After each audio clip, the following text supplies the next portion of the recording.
Hello friends, in this video I'll show you how to trim and cut video in Premiere Pro. Like and subscribe, support this channel, let's start. Double click on the video file you want to crop in Premiere Pro. On the source panel, when your cursor approaches the edge of the video clip, you will see a red arrow.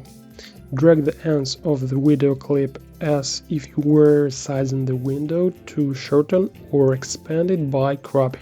And then drag the cropped clip onto the timeline by holding down the right click on the icon. Drag video only, and if we need to, we do the same with the audio. Further, when the video clip is already on the timeline, we have several options on how to cut it.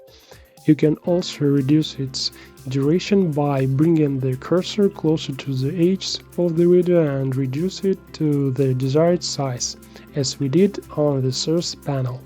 Or you can use the Rezor tool that is right here and cut the video as you like. I'll give you a little advice for easy navigation of the timeline.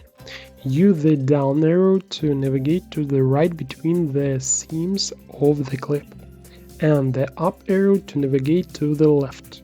The right and left arrows move the playhead only one frame. And finally, the most convenient way is to use the shortcut combination Ctrl+K. Move the playhead in the timeline to the point where you want and press the shortcut combination Ctrl+K. It's all. Now you know a little more. Thanks for watching.